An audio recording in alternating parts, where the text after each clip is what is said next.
नमस्कार, मी police sub inspector Rohini Jagtap, नेमणूक वर्सोवा पोलीस स्टेशन। आज आकांक्षा फाउंडेशन आणि ॲडव्होकेट बाफना सर यांनी जे काही सायबर रिलेटेड ट्रेनिंग सेशन जे काही अरेंज केलेलं आहे ते सर्वांसाठीच खरंच खूप उपयोगाचं आहे। सर्वात महत्त्वाची गोष्ट म्हणजे लॉ एन्फोर्समेंट एजन्सी असूनही आपल्याला सायबर रिलेटेड जे काही IT ॲक्टचे कलम होते ते माहीत नव्हते। त्यावेळी आपण बऱ्यापैकी सर्वजण सायलेंटच होतो। तर ते जे काही कलम आपल्याला इन्फॉर्मेशन मिळाली आहे ती खरंच खूप महत्त्वाची होती। आणि इथून पुढे जे काही सेशन आकांक्षा फाउंडेशनतर्फे अरेंज केले जातील ते आपण सर्व व्यवस्थितपणे ऐकून इम्प्लिमेंट करू अशी अपेक्षा आहे। थँक्यू। मी पोलीस निरीक्षक परशुराम कोरके, खेरवाडी पोलीस स्टेशन। आज पसायदान हॉल BKC या ठिकाणी आकांक्षा फाउंडेशनने जे सायबर क्राईमच्या संदर्भात सेमिनार आयोजित केलं आणि त्यामध्ये ॲडव्होकेट श्री पंकज बाफना सर यांनी आम्हाला चांगलं मार्गदर्शन केलं।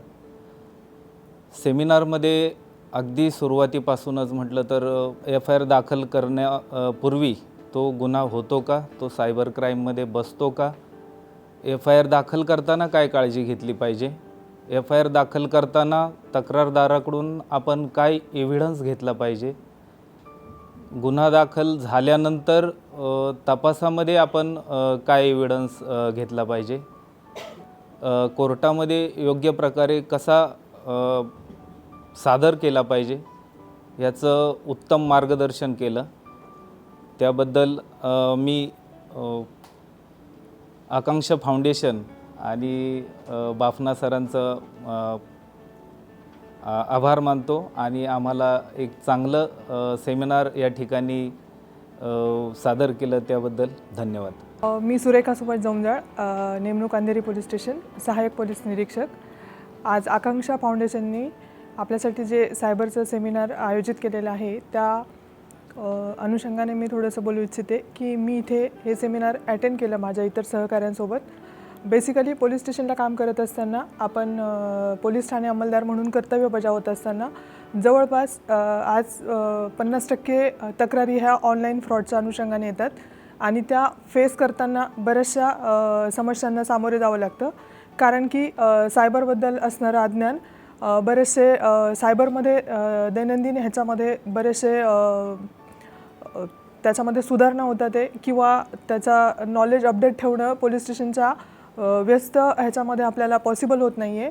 तर याच्या माध्यमातून मला 2-3 अडचणी होत्या की ज्यावेळेस SHO ड्युटी करत असताना बरेचसे लोक येतात, त्यांचा फ्रॉड झालेला नसतो, ते थोडेसे अवेअर असतात, परंतु त्यांना FedExमधून कॉल येतात किंवा अन्य त्यांची बदनामी केली म्हणून कुणीतरी व्हिडिओ अपलोड केलेला असतो। तर अशा प्रकारे त्यांचा क्राईम झालेला नसतो आणि पोलिसांचं काम तेव्हा सुरू होतं जेव्हा क्राईम होतो। तर जे झालेलं नाही आहे क्राईम, परंतु त्यांची अशी इच्छा असते की पोलिसांना इंटिमेशन द्यायचं आम्हाला किंवा असं सांगायचं आहे आणि इतर लोकांना ह्याचा त्रास होऊ नये। आज आम्ही अवेअर होतो म्हणून आम्ही या फ्रॉडपासून किंवा आम्ही या क्राईमपासून वाचलो आहे, परंतु ह्यांना प्रिव्हेंट व्हावं किंवा हे फ्रॉड जे करत आहेत ते लोक इतर लोकांना त्यांनी फसवणूक करू नये म्हणून वगैरे, त्यासाठी तुम्ही काहीतरी ॲक्शन घ्या। तर त्या अनुषंगाने मला एक तक्ष नावाचं आत्ता मॅडमनी ह्या सेमिनारमधून एक ॲपबद्दल त्या माहिती मिळाली, तर ते मला खूप फायदेशीर झालं। म्हणजे की इथून पुढे अशा प्रकारच्या कंप्लेंट आल्यावर त्या कशा सॉर्ट आऊट करायच्यात ह्याचं एक म्हणजे महत्त्वाचं मला एक माहिती या सेमिनारमधून मिळाली। तसंच आता सध्या येणाऱ्या इलेक्शनच्या अनुषंगाने इलेक्शनच्या धर्तीवरती ज्या काही तक्रारी आपल्याला पोलीस स्टेशनला प्राप्त होणार आहेत तर त्या कशा सोडवायचेत, त्याचं निराकरण कसं करायचं आहे, कायद्याच्या चाकोरीमध्ये राहून एक त्याचे उत्कृष्ट आणि चांगलं मार्गदर्शन या सेमिनारमधून मला मिळालं। धन्यवाद।